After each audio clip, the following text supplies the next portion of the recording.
The idea that we are living in a death cult has become so popular that even Elon Musk has adopted it. He talks about being pro-humanity, pro-life, and being against the woke mind virus, which leads to sterility, smothers excellence, and advocates for depopulation.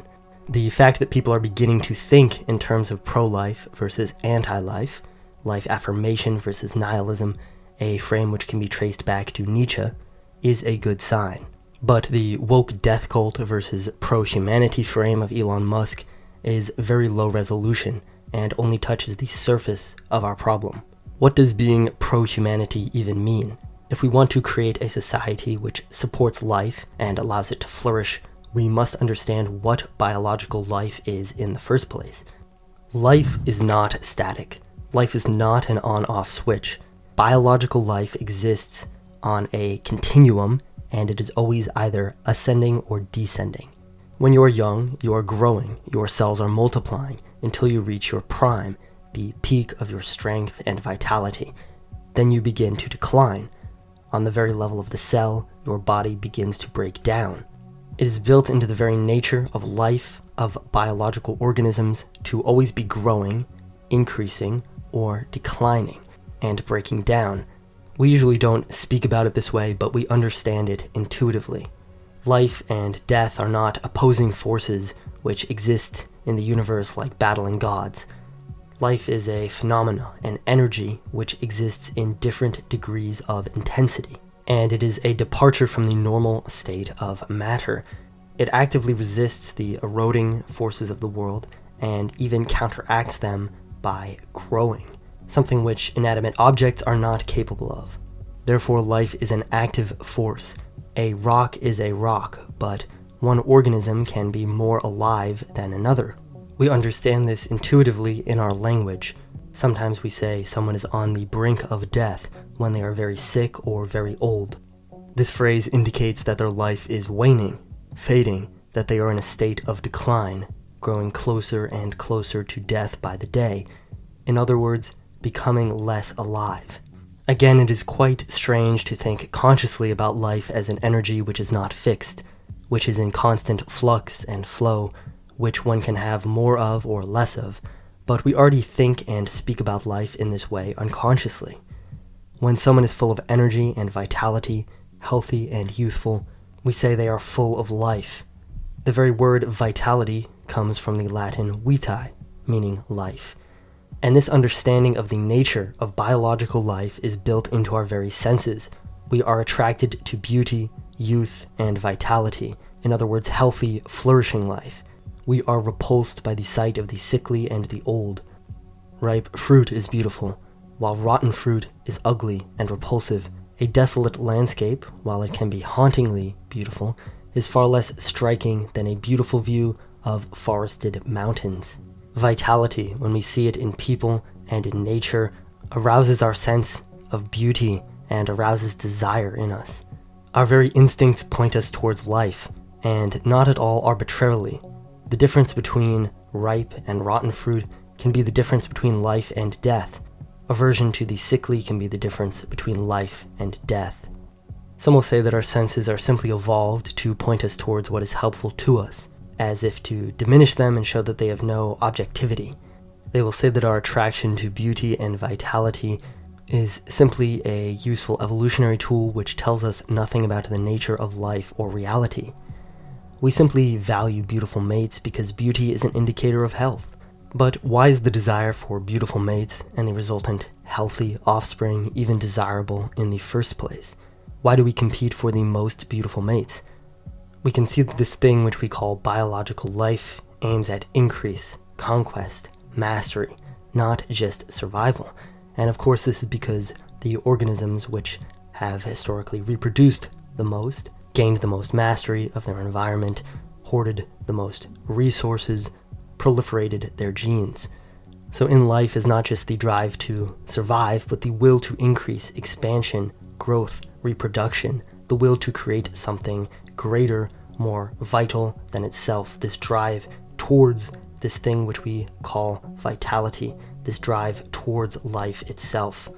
Life seeks not only to adapt to its environment, but to master it, not only to survive, but to increase its vitality and power, and to expel its energies. As Nietzsche put it, life is the will to power. The drives and instincts which we have inherited draw us towards the things which will increase our vitality, the strength and power of our aliveness, and they repulse us from those things which will decrease our vitality. And these instincts and desires drive us towards action which supports life, such as reproduction, and which supports the proliferation of life in the long run and its continued increase and mastery of its environment. When we look at history, we see that as societies become more wealthy and advanced, they slowly move away from these essential drives and behaviors which affirm life. This is often referred to as decadence. These decadent societies drift away from sanctifying the concrete, natural, and necessary foundations of life, like marriage, war, the seasons, food, and so on, and they move towards abstract moralities, which do not correlate with life, and which lead ultimately to the society's destruction. A clear example of this in the West today is young people deciding not to have children for the moral cause of saving the climate. This is obviously ridiculous, since the population of other non-Western countries will continue to grow regardless. From an evolutionary perspective, these people are simply selecting themselves out of the gene pool for the sake of a moral delusion. Mass migration policies in Europe are another example. The abstract ideal of multiculturalism is leading them to implement policies which harm their own countries and people. This is why the first principles of a value system are so important. In the United States and the West at large, we put profit and pleasure before vitality and health. Our highly processed foods and the use of toxic cooking oils to fry our food is a result of the prioritization of profit and pleasure. Our food is designed to taste the best, to be the cheapest, and make the greatest profit margin for corporations. We could easily have organized our society to produce high-quality food, which would be harder to produce and more expensive, but would be easily doable with just a fraction of the money we spend on defense and military aid.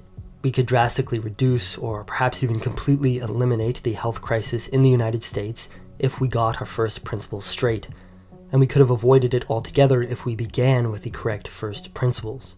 And of course, you can apply the same logic to the individual. Your head can be filled with abstract moral theories about traditional morality, progressive morality, or any kind of morality. But if you make the wrong choices about what you put into your body, or who you choose as your partner, or how you run your society, then it matters little. Either the progressive or the Christian can follow their abstract moral beliefs all their life, but what does it matter if they end up divorced, dying young from heart disease, and their only child decides not to have children because of climate change? They got their first principles wrong, and they paid the price. If morality is not linked with behaving in a way which facilitates life, in a way which is virtuous in the Latin sense of the word, it becomes destructive. Morality then becomes destructive. Our morality leads us away from life and towards sterility and societal collapse. As we see in all decadent societies, our morality, our actions, our behaviors, our customs are becoming increasingly motivated by abstraction and detached from the basic realities of life. The word virtue comes from the Latin virtus, meaning manliness, virility, courage, valor, excellence. These are concrete qualities linked to life-affirming actions, heroism in battle, reproduction, and so on. This is why I always use the word virtue to talk about the heroic virtues of classical and pagan civilization. The word morality comes from the Latin mos, meaning custom, tradition, character, or habit. Again, this would have referred to concrete, life-supporting customs, marriage, animal sacrifice, gender roles, and so on. But now the idea of morality, whether Christian, conservative, liberal, or progressive, has come to refer to the state of one's soul or conscience, about whether or not one is a quote-unquote good person. And it is not tied to anything concrete, like manliness, courage, or virility. If you Google moral, one of its definitions is, quote, having psychological rather than physical or tangible effects, a moral victory, moral support, end quote. Our moralities have become almost completely psychological and impractical. We have become completely and totally detached from the roots of life. Our morality leads us towards poor decisions. Our instincts, which should direct us towards what is good and vital, are tricked by a world built around pleasure, profit, and deceptive advertising.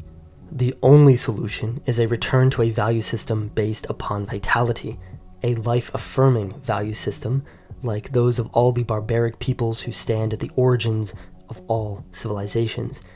If you wish to take something practical from Nietzsche, this is it. Your value system must be in alignment with the basic nature, instincts, and drives of life, or it will lead you towards death and destruction.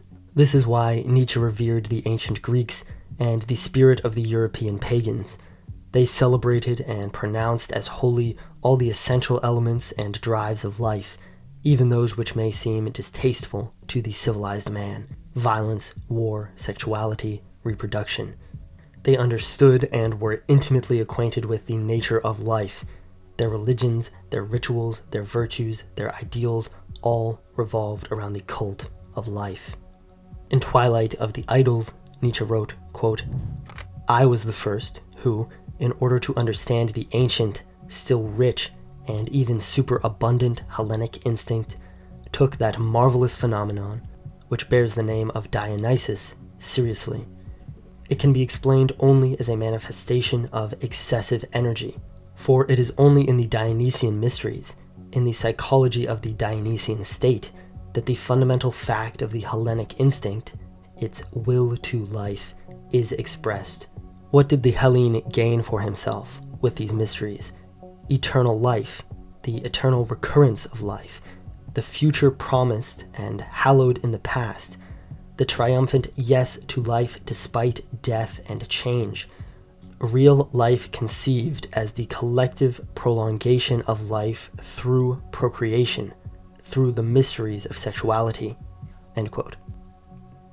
To be pro-life, to build a society which allows life to flourish, one must have a mind for the future and understand life as an intergenerational project, which, as in the life of the individual organism, is either ascendant or descendant, is either increasing or declining each generation. Because of the way in which our society is organized now, people are increasingly sickly each generation. We are poisoned by our environment and food. Testosterone levels are declining. Cancer rates are increasing. Gender relations are collapsing since we have no rituals or customs to regulate them. The youth are left listless, without purpose or direction, since there are no rituals to initiate them into a collective societal project or identity as there would have been in the past. There is only one solution to this problem: to rally ourselves and organize our society and its rituals and institutions around supporting vitality and the intergenerational flourishing of life. In a decadent society stuck in a spiral of decline, salvation can only come through the miraculous reemergence of the cult of life, just as, in the spring, after the long and desolate winter, new blossoms are born, and life emerges again, triumphant. To gain access to the ARC's exclusive podcast and community, check the links in the description. Thank you for your support. It makes this channel possible.